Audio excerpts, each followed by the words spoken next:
So I would like to first announce that the name of the winner in category 1. Category 1 is a woman practitioner of non-traditional livelihood. And the winner is Lalita Ranjani Dedu Vakara Kumara. Lalita Ranjani Dedu Vakamara from Sri Lanka.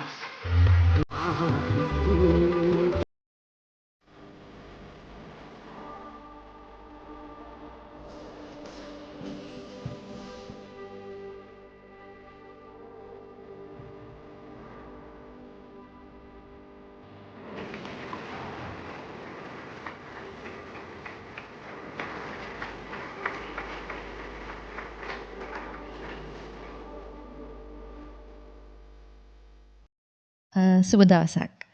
අද ජාත්‍යන්තර කාන්තා දිනය. එතකොට කාන්තා දිනයේදී විශේෂයෙන් මේ අවුරුද්දේ අපි කාන්තා දිනය සමරන්නේ. එහෙම නැත්නම් කාන්තා දිනයේදී මතක් කරගන්නේ ඉක්මන් තීරණ ගැනීම සහ ඉක්මනින් කොහොමද ඒ move fast කියන ඒ decision තීරණ තුලින් කාන්තාවගේ ජීවිතයට බලපෑම් වෙන්නේ කොහොමද කියන එක තමයි මේ අවුරුද්දේ මේ කාන්තා දිනයේදී අපි මතක් කරගන්නේ සහ අපි ඒක ක්‍රියාත්මක වන්නේ.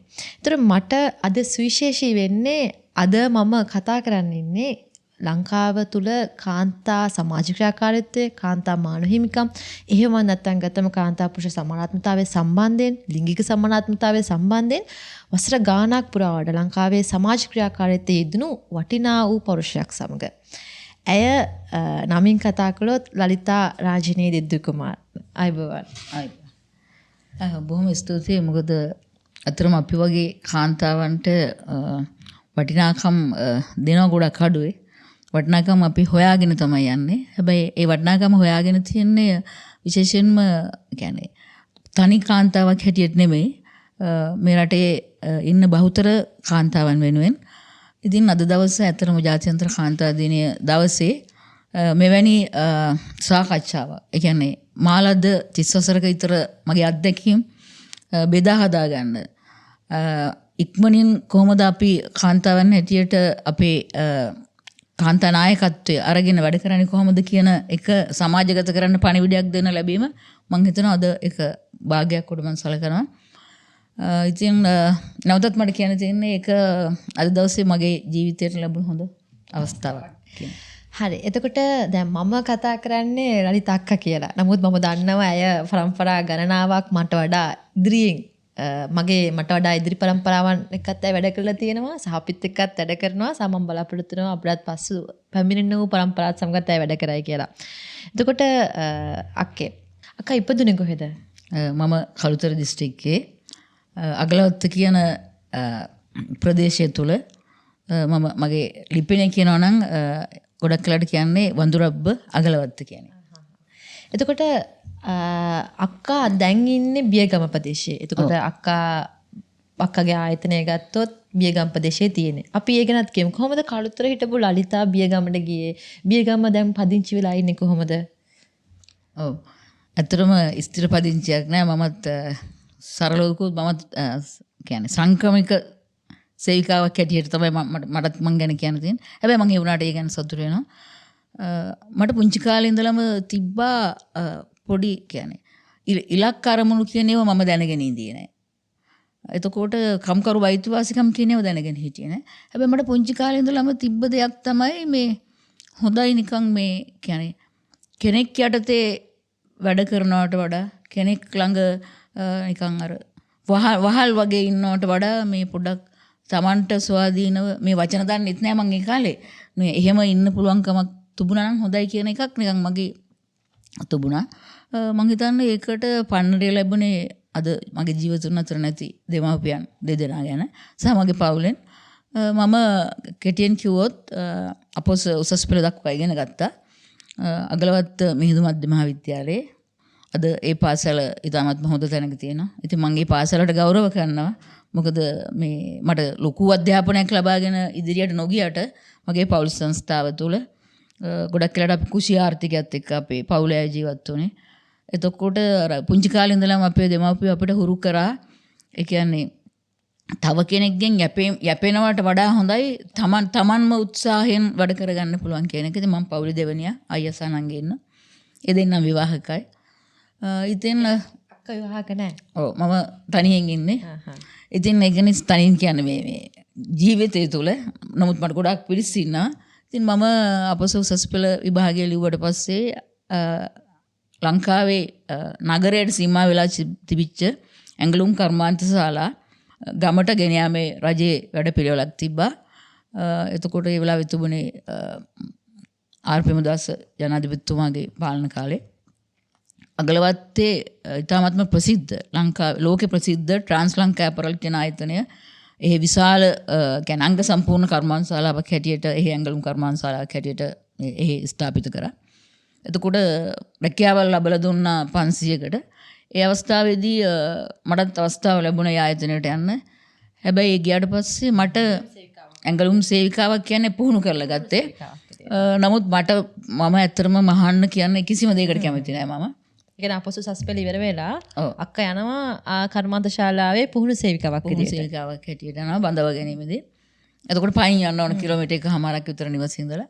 එතකොට නමුත් මට කිව්වා මේ පුහුණු කාලය අවසන් කරන්න කියලා. එතකොට පුහුණු කාලේ ඇතර මම ලැජ්ජ වෙන්න ඕනේ. මොකද මං අද ඉන්න තැනත් එක්ක මං හිතනවා කාන්තාවන් හැටියට අපි දැන් මේ අද තියෙන ජාත්‍යන්තර කාන්තා දිනයේ තේමාවත් එක්ක අපි වේගෙන් යනකොට හැබැයි අපි හරි තැනට යන්න ඕන. ඒ හරි තැනට නොගිහිල්ලා වේගෙන් ගියට වැඩක් නැහැ. එතකොට මට මේ මැෂින් ඔපරේටර් හැටියට දුන්නාම මම ඒ ට්‍රේනින් එකෙන් ඇත්තටම ෆේල් වුණා. ඒගොල්ලන් කිව්වා මං කොහොමද මට වෙන වැඩක් දෙන්න කියලා. ඊපස්සේ ෆැක්ටරි මැනේජර් කිව්වා නෑ වෙන වැඩක් දෙන්න බෑ. ඔයා මේකම කරන්න ඕන කියලා. ඊට පස්සේ මම ඇත්තටම ට්‍රේනින් වුණා. ඊට පස්සේ මැෂින් ඔපරේටර් කෙනෙක් හැටියට ඉතින් කර්මාන්තශාලාවේ වැඩ කරනකොට මට හම්බුනේ ටිකක් තද මේ සුපර්වයිසර් කෙනෙක්. මේ කොළඹ එක්කෙනෙක්. හැබැයි ඒ තදකම මගේ ගමනට ලොකු සපෝට් එකක් වුණා. ඒ කියන්නේ එයා මට මේ කියන්නේ හරි ලෙන්ගතුකමක් පෙන්වෙන්නේ නැතුණට එයා මට නිකන් පොඩි ඉඟියක් දුන්නා. මේකේ උඹට පොඩක් යන්න පුළුවන් ඉස්සරහට කියන එක. එතකොට මම ඒ ගමන යත් එක්ක ගියා. අනික ගමේ අය, ගමේ සහෝදර සහෝදරයෝ ඉතින් අර ලොකු සම්බන්ධතාවයක් තියෙනවා. හැබැයි තව වාසනාවක් නෙමෙයි අවස්ථාවක් හම්බුණා නිල වශයෙන් කර්මාන්තශාලාව විවෘත කරන වෙලාවේදී. එවකට මේ සේවකයෙකුට සහ සේවිකාවකට ඒ රටේ එකට තිච්ච ආර්ථික තත්ත්වයක් එක්ක කතාවක් පවත්වන්න දෙනවා. ඒකට ජනාධිපතිතුමා ඇතුළු ලංකාවේ සියලුම ප්‍රදේශ නියෝජනය කරන මැති ඇමතිවරු ප්‍රභූවරු වෙනවා. එතකොට මේ වගේ ලොකු මාධ්‍ය මේ හැසිරවීමක් ලොකුවට නැහැ. හරි අමාරුයි ෆොටෝ එකක් ගන්න. ගුවන් සංස්ථාව තමයි මට අද වගේ මතකයි ඒරානන්ද හෙට්ටිආරච්චි තමයි වැඩසටහන නිවේදනය කරේ. ඉතින් මට හම්බුණා එතනදි කතා කරන්න. අක්කලයි කර්මාන්ත ශාලාවද නැත්නම් නිදහස් වෙනද කලාපේ? නෑ අපේ කර්මාන්ත ශාලාව ට්‍රාන්ස් ලංකා. ඉතින් මම කතා කරලා ඉතින් මම හැමතිස්සෙම උත්සාහ කරේ වෙනස් දෙයක් කරන්න. ඉතින් මම දැක්ක අනිත් කර්මාන්ත ශාලාවල කාන්තාවන් කතා කරන කතා මම එතකොට ලොකුවට අර ටීවී අරේ නමුත් දැක්කහම මට හිතුණා මම මේක වෙනස් කරන්න ඕනේ කියලා. ඉතින් මම කතා පටන් ගන්නකොට වෙනස් විදිහට කතා. ඉතින් මට ලොකු අවස්ථාවක් ලැබුණා. මම ඇවිල්ලා ඊට පහුවදාම මට ආයතනයේ දෙවනිය කතා කරලා මානව සම්පත් කළමනාකරු කතා කරලා කිව්වා මේ අපි ඔය උසස් වීමක් දෙනවා. ඉතින් මට ඒකක නායක කතා කරනකොට ලයින් ලීඩර් තනතුර දුන්නා. ඉතින් මම එහෙම ආවා. ඒ ඇවිල්ලා ඊට පස්සේ වැඩ කරගෙන යනකොට සුපර්වයිසර් තනතුර දුන්නා. එතකොට කම්පැනි නෑ. හරි කැමති මේ වැඩ කරන්න. සමහරක් වෙලාවට රාත්‍රිය 5-6 එකට කරනවා. හැබැයි අපි කරන්න ප්‍රොඩක්ෂන් යන්නේ ඇමරිකාව වගේ රටවල් වලට. ඒ යනවා කියලා දන්නෙත් අර ඒ ඇවිල්ලා දැන් තමයි අපි මේ බයස්ලා ගැන කතා කරන්නේ. ඒ කාලේ අපි දන්නේ අපි කියන්නේ ඔය ඇවිල්ලා තින්නේ අපි මහා නැඳුම් ගෙනියන අය කියලා. අක්ක දන්නේ නැහැ කියලා කියන්නේ රටේ සමස්ත ඇග්ලුම් සේවිකාවන් දන්නේ නැහැ. يعني අදරත් දන්නේ නැති ගොඩක් අය හම්බෙනවා නේ. ඒතකොට කොහොමත්ම දන්නේ නැහැ. අපි දන්නේ කිසිම දෙයක් දන්නේ නැහැ. පැය 8ක් වැඩ කරන්න ඕනි කියලා දන්නේ නැහැ. රාත්‍රී සේවය ගන්න නම් අවසර ගන්න ඕනි කියලා දන්නේ නැහැ. එතකොට වැඩ කරනවා නම් සේවා සුදුසු පරිසරයක් තියෙන්න ඕනේ කියලා දන්නේ නැහැ. ඒ මොනවක්වත් දන්නේ නැහැ. අපි හිතන්නේ මෙන්න ළඟටම රස්සාවක් දුන්නා. දැන් මේක කරන්න ඕන. මේක කරලා මේ ඕඩර්ස් ටික යවුවාම අපිට හම්බ වෙන වැටුප. ඒ දවස්වල රුපියල් 2000 මම ලීඩර් වෙලත් මට රුපියල් 2025 ගොඩ මගේ වැටුප තිබුණේ. හැබැයි මම හරි සතුටින් ඒක වැඩ කරා. එතකොට ඒ වැඩ කරලා අපි එම කරනකොට අපි ෆැක්ටරි එක අවාසනාවකට වහන්න සිද්ධ වුණා. ඒ කියන්නේ ඕඩර්ස් නැති වුණා. එතකොට ඒ ඕඩර්ස් නැති වෙච්ච වෙලාවේදී අපිට අපි අතර තිබුණ ලොකු එකමුතුතාවය. අපි එතනදී මේ කර්මන්ශාලා වහන්න නැතුව රැක ගැනීමේ ලොකු මේ කාර්යභාරයක් ඉෂ්ට කරා. නමුත් ඒක අපිට කරගන්න අමාරු වුණා. අපි මාස 3ක් කර්මන්ශාලාව කිසිම දෙයක් ගෙනියන්න නොදී අපි ඇතුළේ ඉඳියා. අපි අර ප්‍රොටෙස්ට් එකක් කරා ඇතුළේ විරෝධතාවයක්. අපි දන්නේ මේක විරෝධතාවයක්ද කියලා ඒ කාලේ දන්නේ නැහැ. දැන් අපි හිතන්නේ මේ අපි මේක අපේ ග්‍රහණය තියාගන්නවා කියන එක. එතකොට අපි ඒක ගමේ සහයෝගය ලැබෙනවානේ. ඉතින් කැම්බීම් හම්බ වෙනවා. ඉතින් විශේෂයෙන් බලනවා මේ වගේ දෙයක් කරනවා. ඉතින් ඔර්ගනයිස් කරා දෙක. මගෙත් එක්ක හිටියා කාන්තාවන් සහ මේ අපි දැන්නේ කතා කරන්නේ කාන්තාවන් වෙනස් කරගෙන. එතකොට මේ නගරයට ආවම තමයි මේ කාන්තාවන්ට ලිංගික හිංසනය එතකොට මොනවාද මගතොට යන කරදර වෙනවා මේ එතකොට අපි ගමේ වැඩ කරනකොට අර අපි ළඟ තිබ්බ හරි සහෝදරත්වය.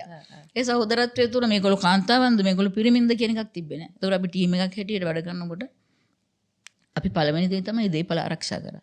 කිසිම කෙනෙක් ඒ දේපල ගත්තේ නැහැ. දෙවෙනි දේ තමයි අපි උත්සාහ කරා කර්මන්ශාලාව තියාගන්න. නමුත් අපිට බැරුව ගියා.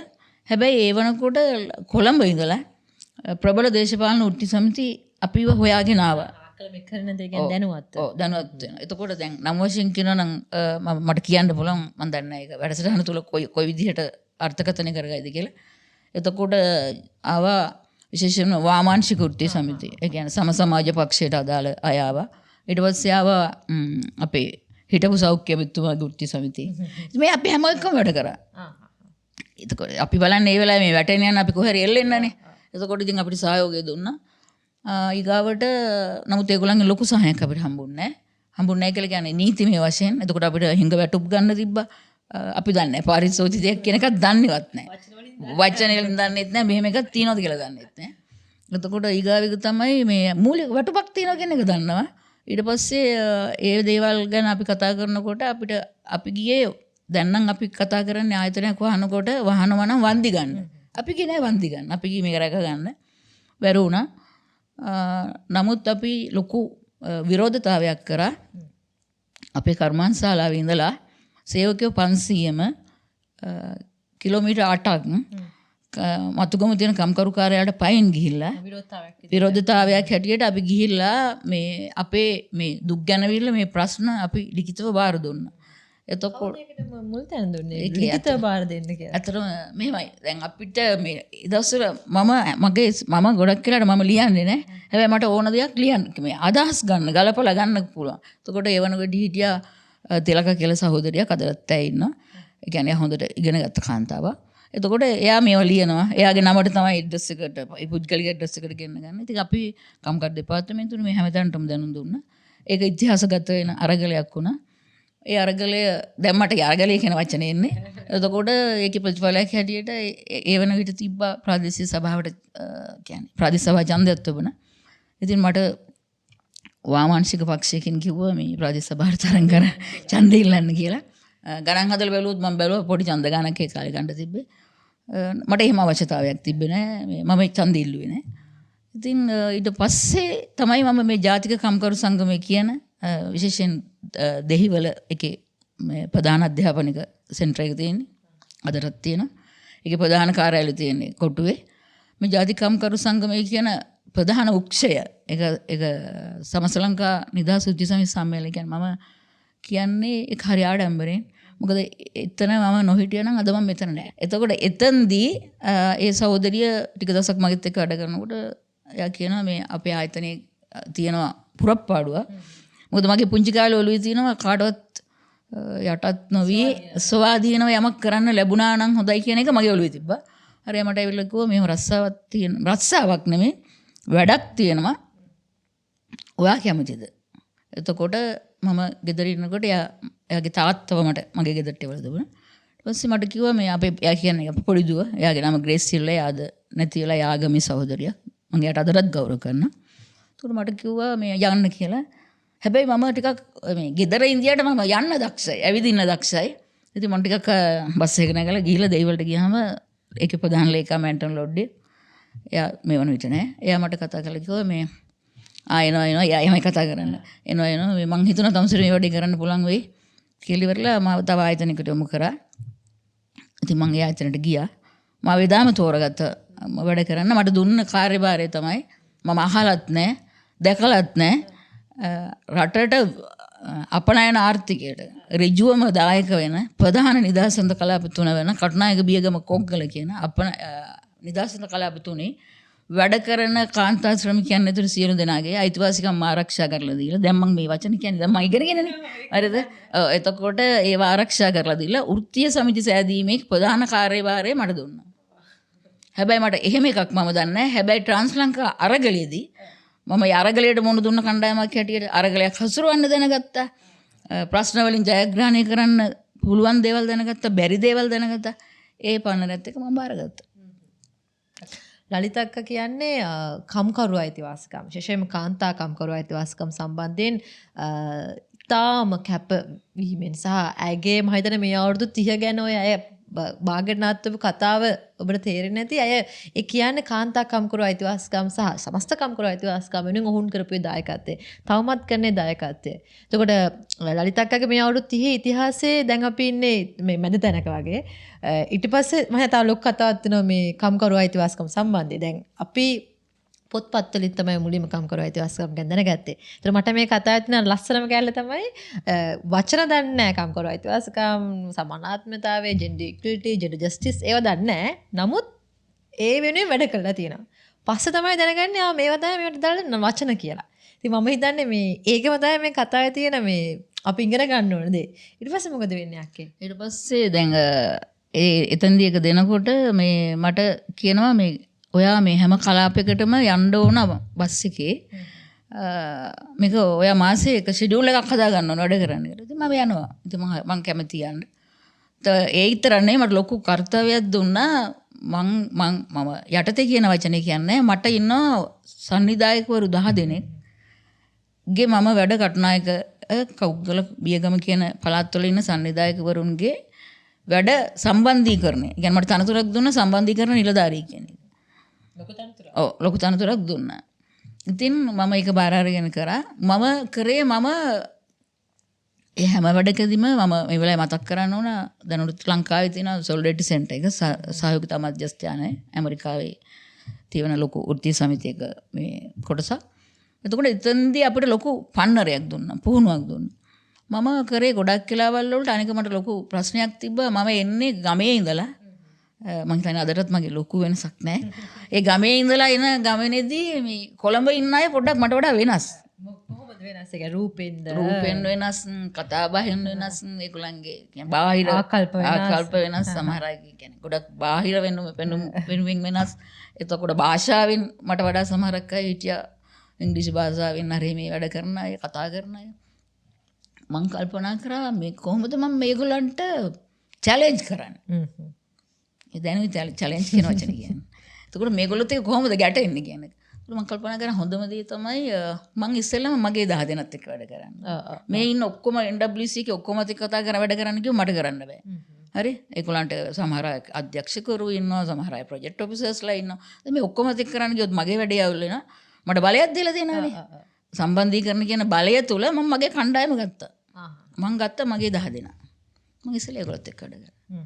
කියන්නේ එක ප්‍රධාන ඔෆිස් එක තමයි බියගම. මේ නෑ ප්‍රධාන ඔෆිස් කොළඹ. එතකොට බියගම ඔෆිස් එකක් තියෙනවා, කොග්ගල ඔෆිස් එකක් තියෙනවා, කටුනායක ඔෆිස් එකක් තියෙනවා. අද බියගම ඉන්නේ ඒ නිසායි. එතකොට ඒගොල්ලොත් එක්ක වැඩ කරලා මම මගේ කාර්යය හරියට කරා. ඒ කාර්යය මම කරනකොට මම කරේ ඉස්සෙල්ලාම වැඩ ඉගෙන ගත්තා. ඒ කියන්නේ මම වර්කර් කෙනෙක් ළඟට සේවකෙක් ගෙනහැලා ප්‍රශ්නයක් අහනකොට එදා මට කියන්න පුළුවන් මම දන්නේ නැහැ ට්‍රාන්ස් ලංකාවේ වැඩ කරනකොට රාත්‍රී වැඩ කරනකොට මම දන්නේ නැහැ අවසර ගන්න ඕනේ. කම්කරු කොමසාරිස්වරයාගේ අවසරය අවශ්‍යයි කියන එක මම එදා දැනගෙන හිටියේ නෑ. හැබැයි දැන් මට දැන් ඒක කියලා කියන්න බෑ. මම දැන් දැනගන්න ඕන මේ ඔයාලට බෑ මේ නීතිය යටතේ මේ මෙහෙම වැඩ ගන්නන්න බෑ. මුලින්ම නීති ඉගෙන ගත්තා. මම නීති ඉගෙන ගත්තා. ඒ කියන්නේ මම නීති ඉගෙන ගත්තා කියලා කියන්නේ මේ උසාවිය වල ගිහලා නඩු කතා ගන්න තැනට නෙමෙයි. නමුත් මේ ෆීල්ඩ් එකේ මේ වැඩ කරන තැනට මම අවශ්‍ය කරන දැනුම මම හොඳට ඉගෙන ගත්තා. ඊට පස්සේ මම ඉගෙන ගත්තේ කොහොමද? ඉගෙන ගත්ත එකක් පුහුණු වැඩසටහන වලදී. දෙවෙනි ඉගෙන ගත්තා. අක්කද සම්බන්ධිකාරයෙක් කියන්නේ සාමාන්‍යයෙන් ලොකු තනතුරක්. අපි දන්නවා සිවිල් සමාජය තුළ කෝඩිනේටර් කියන්නේ එයා තමයි මේ ඔක්කොම හැන්ඩල් කරන්නේ. එතකොට ඒ තනතුරේ ඉන්න අක්කා ගිහිල්ලා ඔන්න දැන් ඉගෙන ගන්නවා මේ පුහුණු වැඩසටහන වලට ගිහිල්ලා තාත් පොත්පත් වලින් එහෙම ඉගෙන ගත්තා. හැබැයි මම පෙන්වන්නේ නැහැ ඒගොල්ලන් මම වැඩ දන්නේ නැහැ කියලා. يعني මම මගේ ටීම් එකට අර 10 දෙනාට මං ගියාම මම ඉන්නේ ඒගොල්ලන්ගේ මේ ඒගොල්ලන්ගේ වැඩ මට බලලා වැඩ කරන්න පුළුවන් තැනක. එතකොට මට තිබුණේ වෘත්තීය සමිති ව්‍යාපාරයනේ.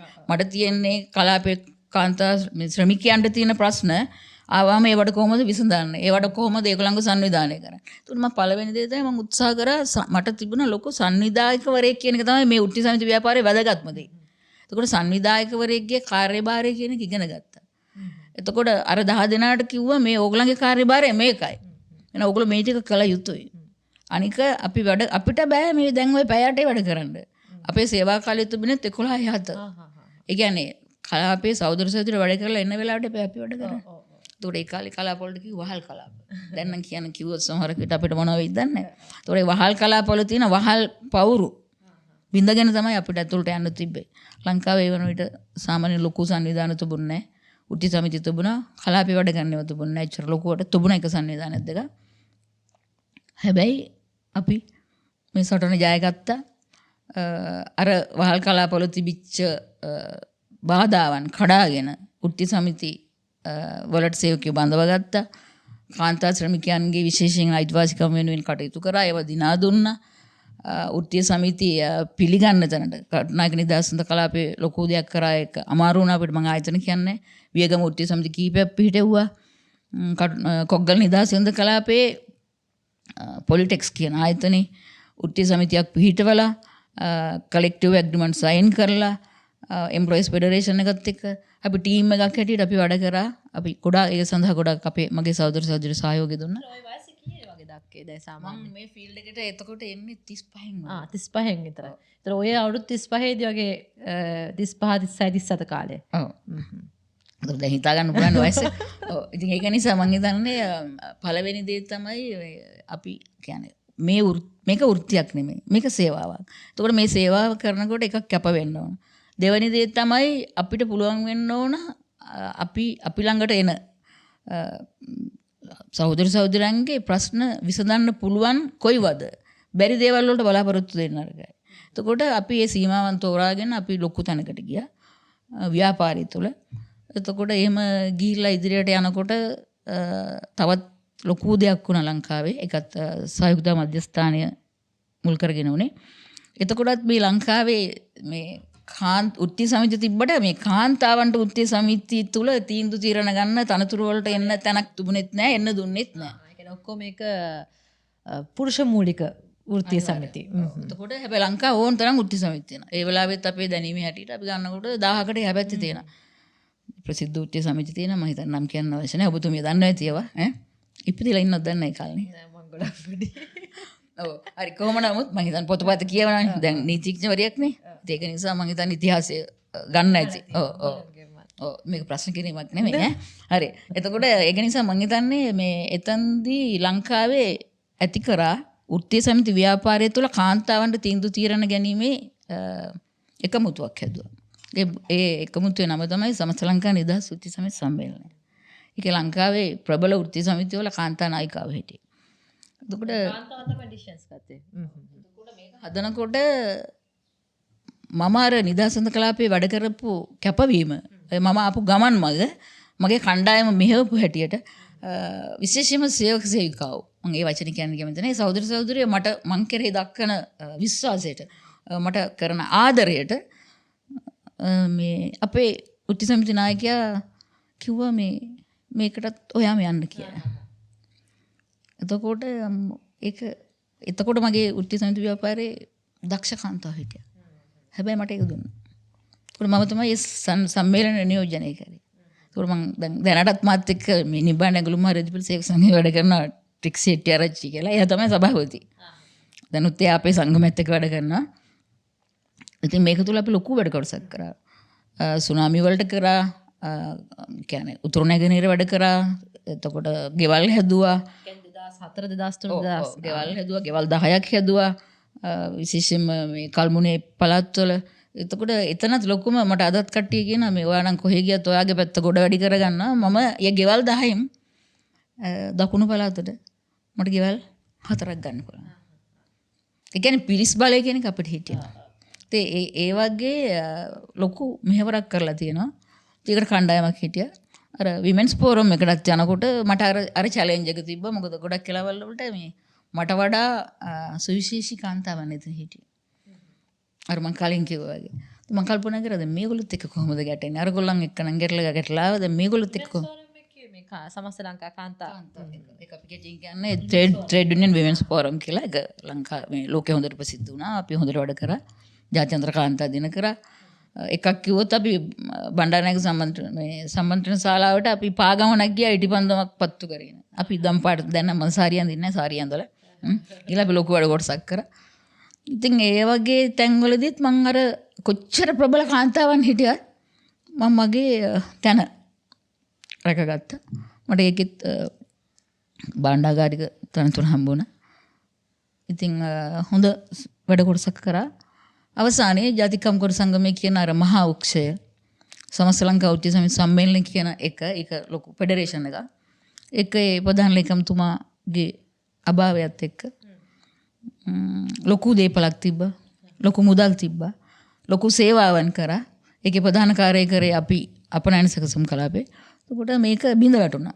ඒ සමස්ත වෘත්තීය සමිති ක්‍රියාවලිය ව්‍යාපාරයෙන් බිඳ වැටුණා. ඒ බිඳ වැටිච්ච දෙයක් දැක්කෙන දෙයක් තමයි මම නායකත්වය කියන එක පුද්ගලයෙකුට සීමා වෙලා නැහැ. දැන් ඒගොල්ලන් ගොඩක් අය දැක්කේ ඒ නායකත්වය ඒ පුද්ගලයා අතර තිබ්බා කියලා. නෑ මම දකින්නේ මම හිටියේ සමිතියේ.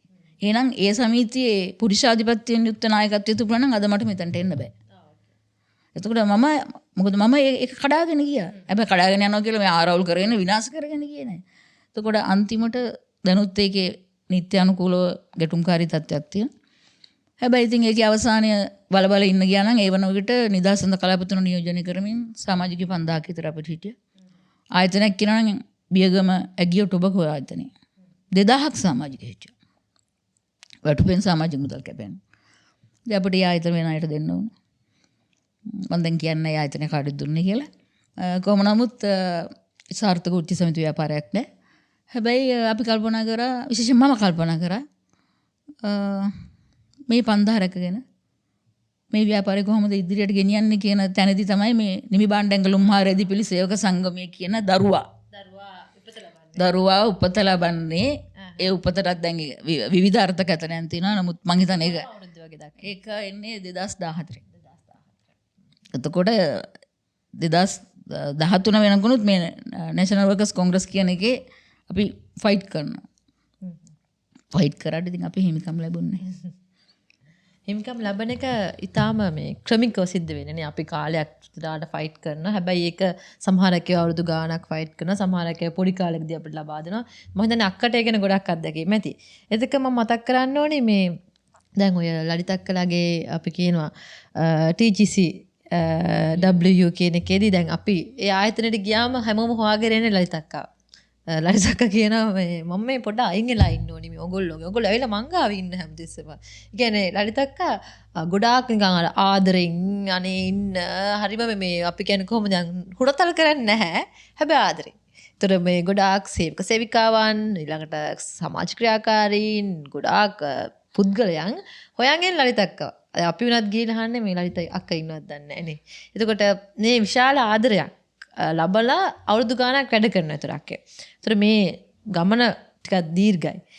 අක්කට කොහොමද තේරෙන්නේ මේ විශේෂයෙන්ම අපි ගත්තොත් කාන්තා කම්කරු අයිතිවාසිකම් කාන්තා අයිතිවාසිකම් ගැන කතා කරොත් මේක කියන්නේ අර පුද්ගලයා හැමෝම තියාගෙන නායකත්වයක් තුලින් මේ කාන්තා අයිතිවාසිකම් දිනා ගැනීමේ සටන ගැන අක්කට මොකක්ද දැනෙන්නේ? කෙනෙක් කොහොමද මේ හැමෝම එක්ක අක්ක මේ ගමන ගියේ? ඒක ලේසි නෑ කියලා මම විශ්වාස කරනවා.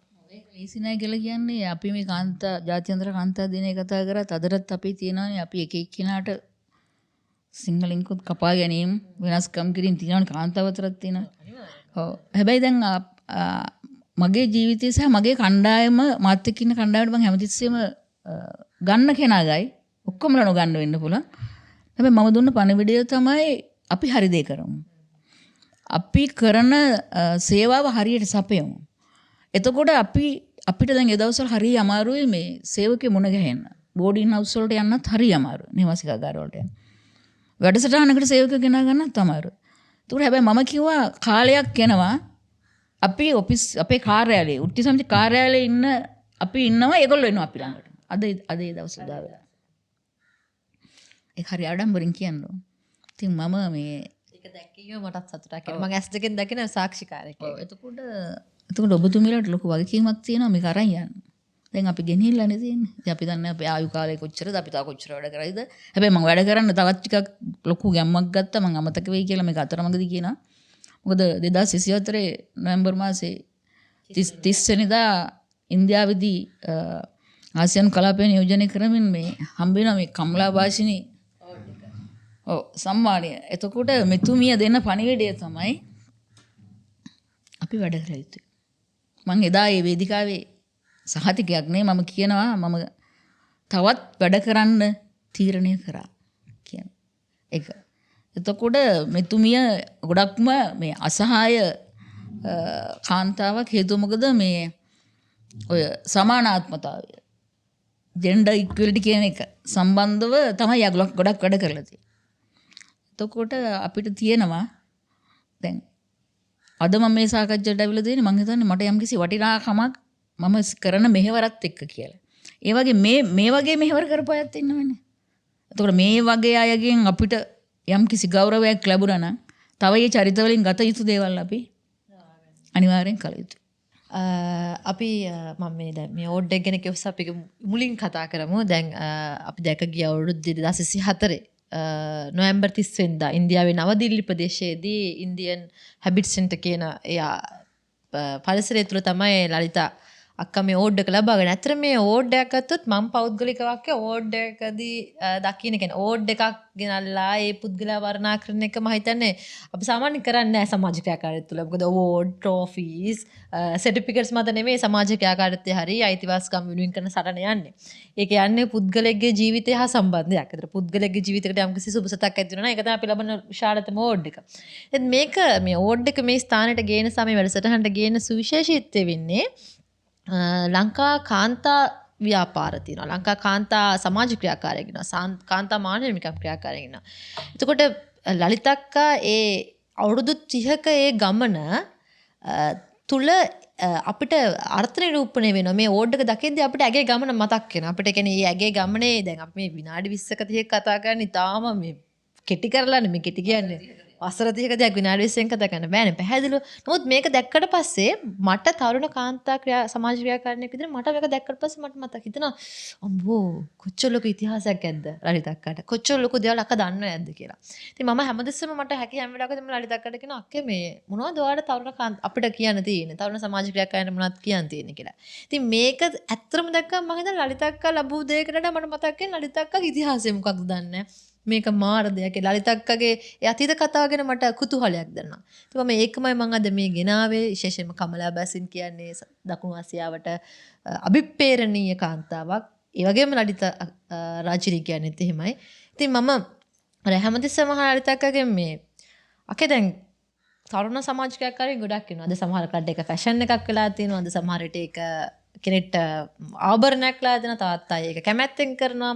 හැබැයි සමහර කල ලලිතක් අපිට කියන ඔහොම නෙමෙයි මෙහෙම කරන්න ඕනේ. අපිට බනිනවා, අපිට උපදෙස් දෙනවා. අපිට ගයිඩ් කරනවා. අක්කර මොනවද මේ තරුණ සමාජ ක්‍රියාකාරීන් සම්බන්ධයෙන් දෙන තියෙන අවවාදයේ සෞපදෙස් මේ වැඩසටහන අවසන් වීමක් නෙමෙයි. නමුත් මේක සම්බන්ධයෙන් කතා කිරීම නිසා මට හිතුණා අක්කගේ අදහසක් දැනගන්න. දැන් මම දැන් සාමාන්‍යයෙන් දැන් මට මං කියන්නේ ඇගීමක් දිය යුතුයි කියලා. දැන් මට ඇගීමක් දෙන්න ඕනේ ජාතික වශයෙන්. හැබැයි මට ජාතික වශයෙන් නැගීමක් ලැබිලා නැහැ. ඉතින් මම බලාපොරොත්තු වෙලත් නැහැ. කවදාවත් බලාපොරොත්තු වෙලා නැහැ. හැබැයි ඒ කියන්නේ රටේ අපේ ලංකාවටත් පොඩි ඇස් ඇරෙන විදිහේ ගෞරවයක් තමයි මේ ලැබිලා තියෙන්නේ. එතකොට මේක එකක් තමයි මේක ලැබුණේ ලලිතා රංජනී සිද්ධු කුමාරට. ඒක ඒ ගෞරවය මම ගන්නවා. නැත්තම් මම අර කැප කරපු එකකින් මට වැඩක් නැහැ නේ. එතකොට ඒක මගේ පවුලට දෙමාපියන්ට ඒක යනවා. සහ සමාජයට යනවා.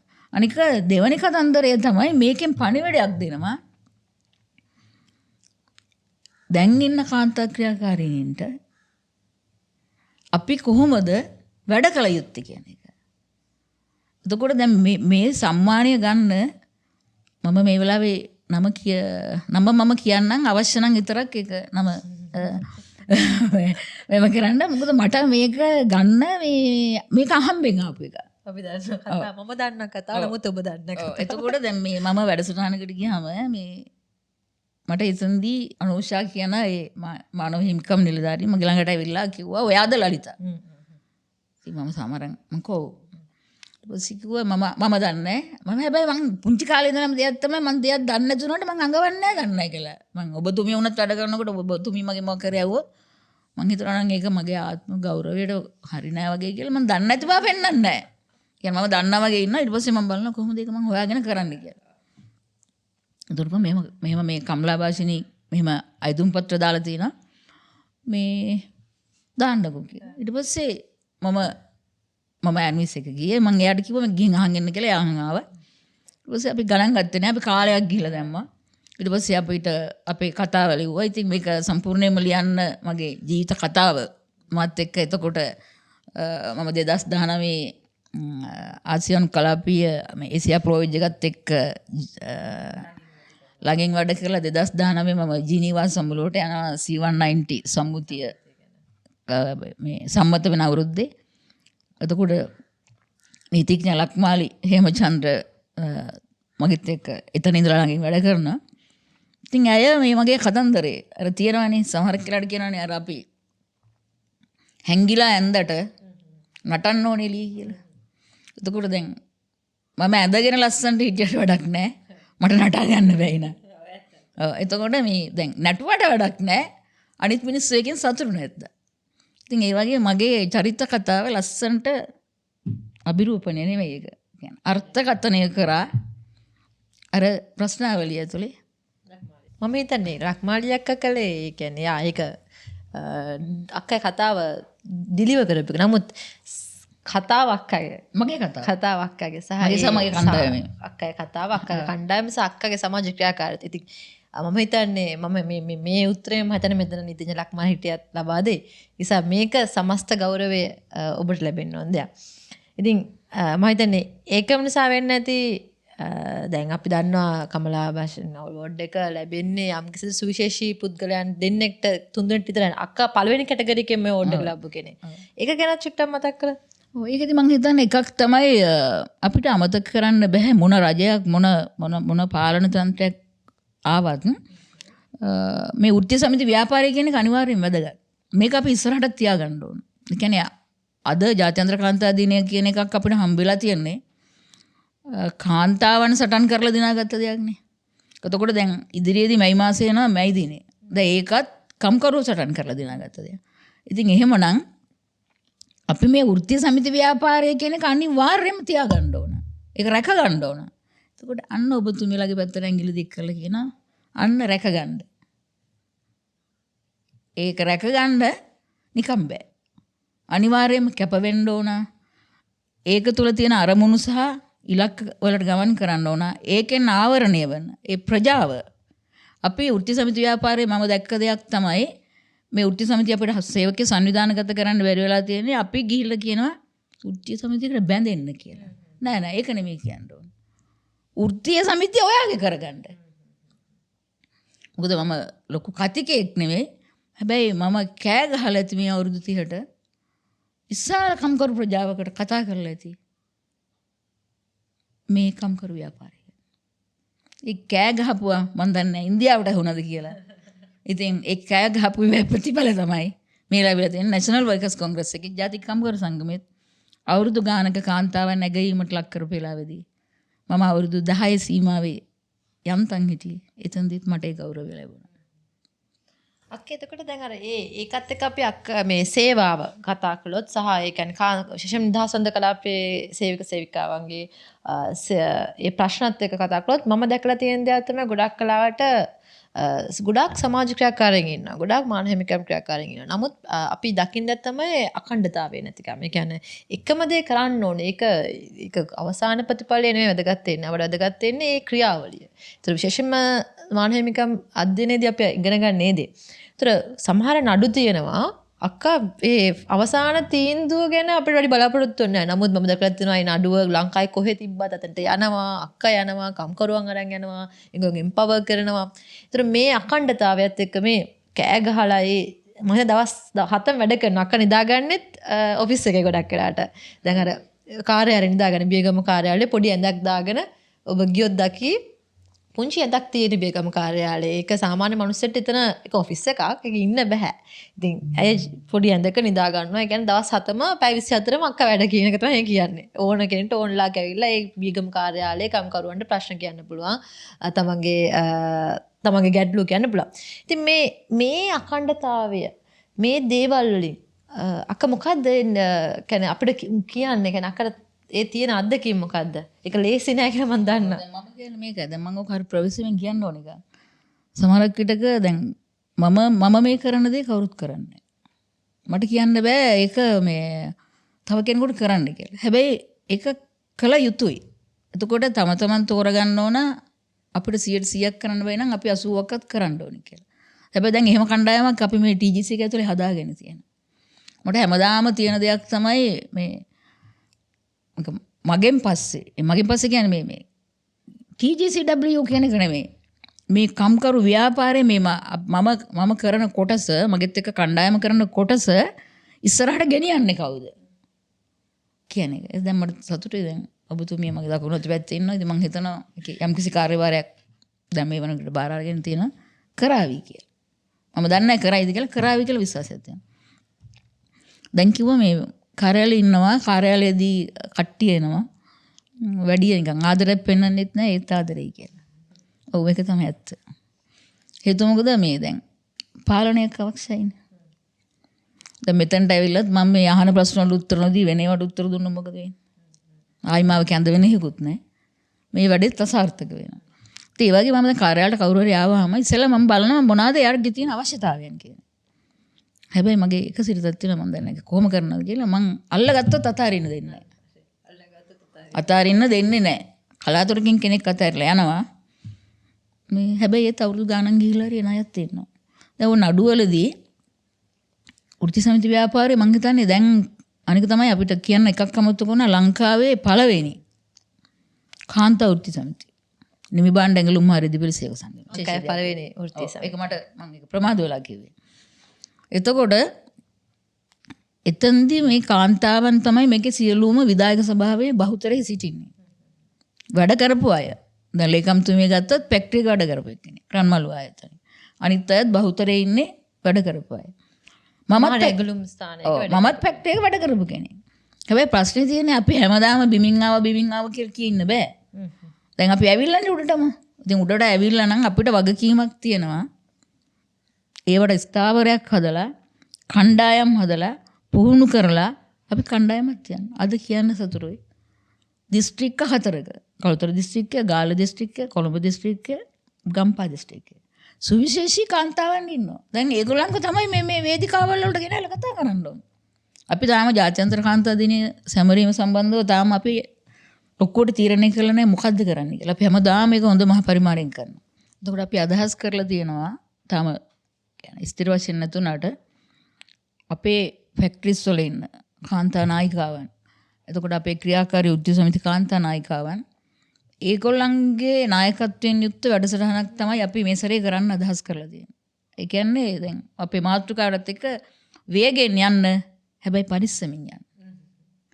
මම ඒකට කැලලක් එකතු කරනවා. වේගෙන් යන ගමන් පරිස්සමින් යන්න. ඒකම ආරක්ෂා වෙලා යන්න. මොකද ඇඟලුම් කර්මන්ශාලාවල වැඩ කරන අයට හරිම ලේසි චෝදනාවක් දාලා රැකියාවේ නිරපහරේ. එතකොට යාට වෘත්ති සමිතිය එපා වෙනවනේ. ඒතකොට අපේ වෘත්ති සමිතියක තරුණයිට මට තවත් දෙන්න තියෙන පණිවිඩයක් තමයි මම කියන්නේ මේ තරුණයෝ මේව කළ යුතුයි අපිත් තව ටිකක් කරන්න ඕන කාලයක්. පැහැදිලිවම වෘත්තීය සමිතිය මිනිස්සුන්ගේ අයිතිවාසිකම් රකිනා වගේම වෘත්තීය සමිතිය මිනිස්සුන්ව අගාධයට දානවා කියන පණිවිඩයට දෙන්න එපා.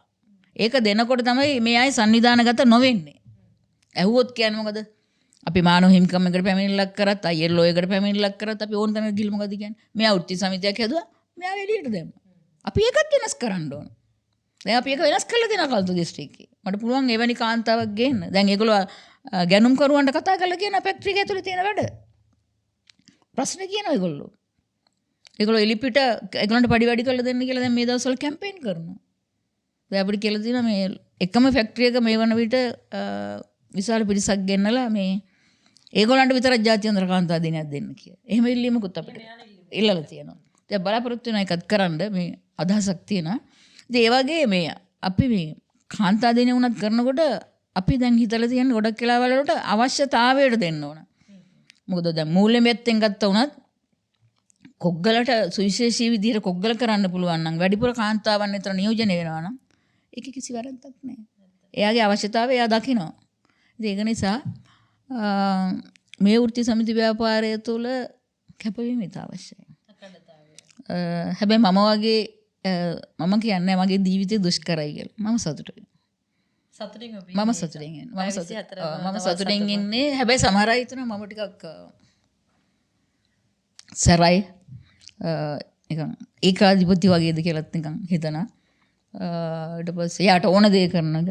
ඉතින් මේ තුනම මගේ ළඟ තිබුණත් ප්‍රශ්නයක් නැහැ. මගේ කාර්යභාරය මම ඉෂ්ට කරලා මගේ ප්‍රතිලාභීන්ට රටට සමාජයට ජාත්‍යන්තරයට අවශ්‍ය දේ කරලා තියෙනවා නම් මං කියන පුද්ගලයාගේ චරිතය කොයි විදිහට ලියවුණත් ප්‍රශ්නයක් නැහැ. මොකද ඒකට හොඳ සලකුණකුත් ඉතිහාසයට එකතු වෙලා තියෙනවා.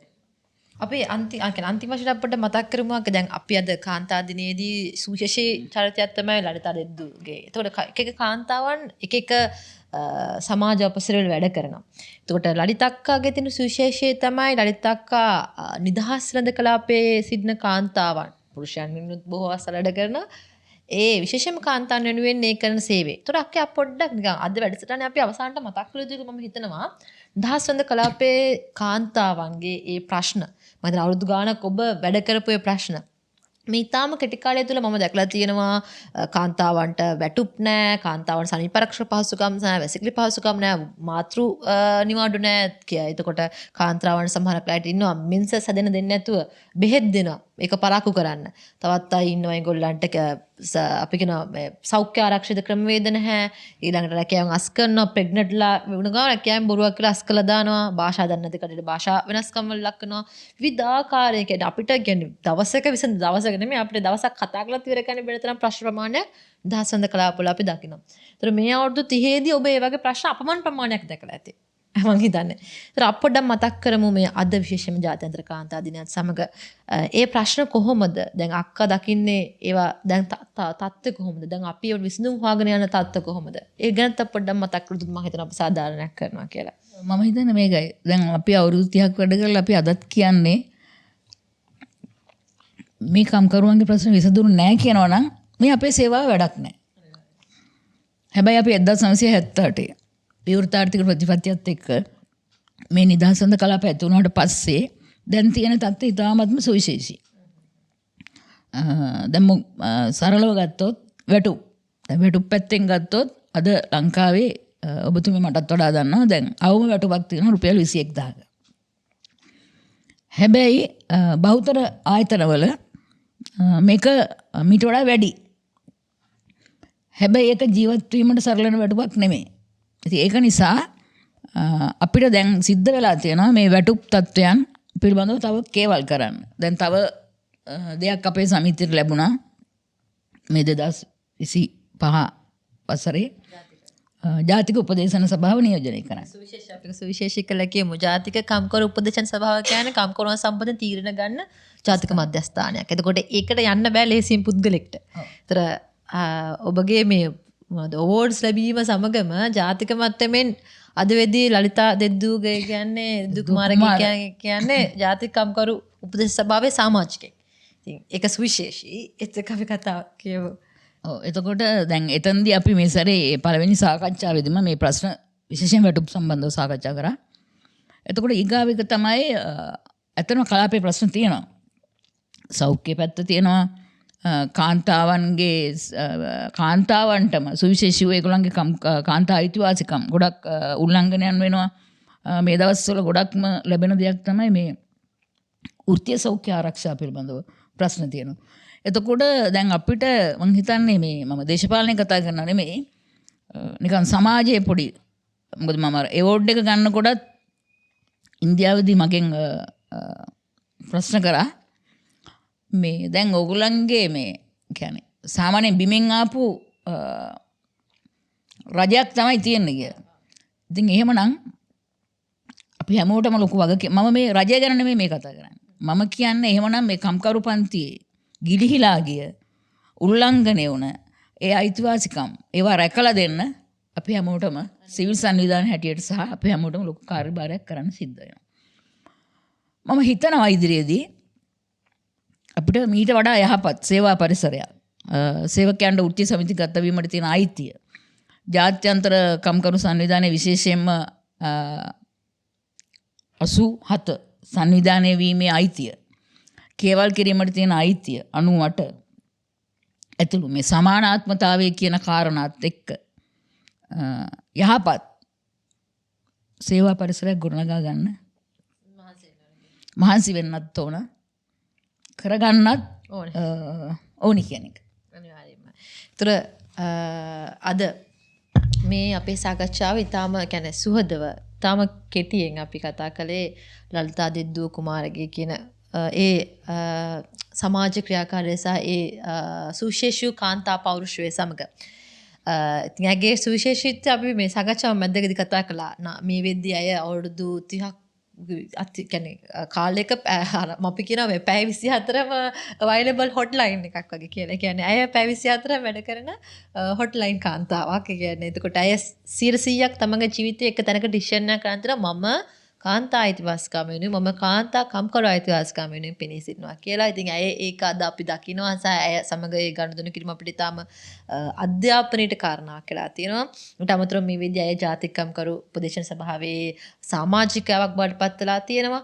අන්තර්ජාතික පැසුම් ලැබලා තිනවා. මම හිතන්නේ මේ සියලුම දේවල් පරිබාහිර දේවල්. ඒ දේවල් පරිබාහිරව තිබ්බොත් ලලිතා දෙද්දුව කුමාරගේ කියන සමාජ ක්‍රියාකාරිනිය මේ ජාත්‍යන්තර දින කාන්තා දින සැමරුම් බොහෝමයක් සමරලා ඇති. බොහෝමයකට ගිහිල්ලා ඇති. බොහෝමයකට ආරාධනා ලැබලා ඇති.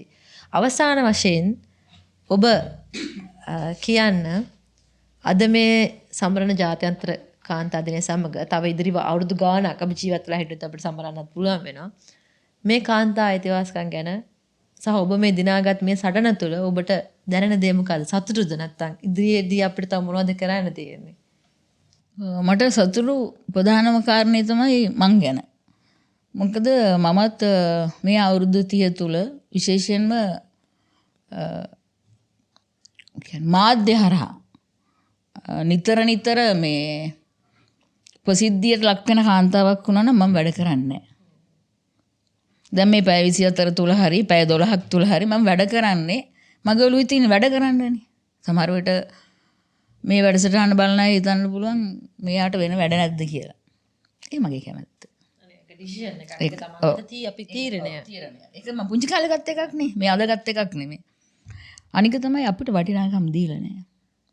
අපේ රටේ අපි උද්ඝෝෂණයකට ගියත් අපි පෞද්ගලික දවස්වල ගිය අවුරුද්ද දැනට අවුරුදු 2කට ඉස්සර තිබුණා රටේ දේශපාලන කියන්නේ බල පෙරලියක්. අර ගෝල් පේස් එකල. හැබැයි මේ හැමතැනකම අපි හිටියා. හැබැයි කාන්තාරගල විතරක් නෙමෙයි. හැබැයි අර රටේ ප්‍රසිද්ධ රාජ්‍ය සහ පෞද්ගලික වෘත්ති සමිති වල නායකයොත් එක්ක අපි එකට එනකොට අපේ පැත්තට කැමරාව හසු වෙන්නේ බොහොම කලාතුරකින්. හැබැයි අපිත් අර වෙඩි වැදුනොත් අපිටත් වදිනවා. කඳුළු ගෑස් ගැහුවොත් අපිටත් ගහනවා. ඔන්න වෙනස. කියන්නේ කාන්තාව තේරුම් ගන්න ඕන මේ අපිට අඬ ගහලා දෙන්නේ නැහැ. අර යන වේදිකාවේ අයිනෙම හැමදාම ඉන්නවද? නැත්තම් එක එක්කෙනා තල්ලු කරගෙන ඉල කියන්නේ අරයට අහේනියක් වෙන්න නෙමෙයි. අර ප්‍රධාන ફોකස් වෙන තැනට. හරි පේන තැනට අපි එනවාද කියන එක තීරණය කරන්න ඕනෙත් අපිමයි. ඉතින් හරිම සතුටුයි. ආරම්භයක් හරි ප්‍රවේශයක් විදිහට හරි මෙහෙම හරි කතා කරන්න හම්බෙච්ච ගැන. ඔබට අවසානයේ කියන්න තියෙන්නේ මොනවාද? කියන්නේ 114 වෙනි ජාත්‍යන්තර කාන්තා දිනය. මගේ මතකයේ හැටියට.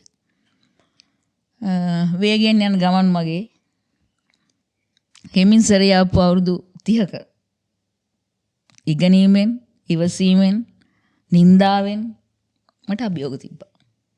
ඒ කියන්නේ මම ආවේ නැහැ වීරයෙක් වගේ. විවේචන තිබ්බා. අදටත් තියෙනවා. මේ සියලු දේවල් තුලින් මගේ පුද්ගලික ජීවිතයට වඩා මම මූලිකත්වය දුන්නේ මේ ව්‍යාපාරයට. ඒ නිසා මට කියන්න තියෙන්නේ මම අද විශේෂයෙන්ම තරු ශිනීතිඥ සහෝදරියට තරුණ එක්කෙනාට ලොකු බලාපොරොත්තුවක් මේ කාන්තා ශ්‍රමිකයන්ගේ අයිතිවාසිකම් වෙනුවෙන් වෘත්ති සමිති ව්‍යාපාරය වෙනුවෙන් සැලසුම් කරන ගමනට මගේ අත්දැකීම් බෙදාගෙන අත්දැකීමක් විතර නෙමෙයි බෙදාගත්තේ මේ මගේ කර්කශ ජීවිතේ දේවල් බෙදාගත්තට අවස්ථාවක් ලබා දුන්නාට අද වැනි දිනක අපි අද කාන්තා දිනේ සමරන්නේ අද වැනි දිනක නිමි බාණ්ඩ ඇඟලුම් හරිදි පිළිසයක සංගමයේ ප්‍රධාන සංවිධායක හැටියට ලබා දුන්න අවස්ථාවට පුද්ගලිකවත් සංගමයේ හැටියට බොහොම ස්තුතියි. නැවතත් අපි අපේ දෙවැනි තුන්වෙනි පෙළ කාන්තාවන්ගේ හඬ අවදි කරන්න කටයුතු කරමු. බොහොම ස්තුතියි. අතර මම තමයි ස්තුතිවන්ත වෙන්න ඕනේ. මොකද මම දන්නවා ඇයට තියෙන රාජකාරී ප්‍රමාණය සහ විශේෂයෙන්ම අද වගේ දවසක් ඉතින් බොහෝ දේවල් ඇති. බොහෝ දේවල් කියන්න කරන්න විශේෂයෙන්ම මම හිතනවා ඇයට අද සමහරකට සුවිශේෂීත් නැතුව ඇති. මොකද සාමාන්‍ය ආකාරයේ රාජකාරී කරමින් ආයතනයට එලා ඉඳමින් සේවක සේවිකාගේ ප්‍රශ්න අසමින් ඊට විසඳුම් හොයමින් කෝල් කරමින් කොහොමද මේක කරන්න කියලා කල්පනා කරමින් අනිවාර්යයෙන්ම අද දවසත් ගත කරන්න බලාපොරොත්තු වෙමින් නැති.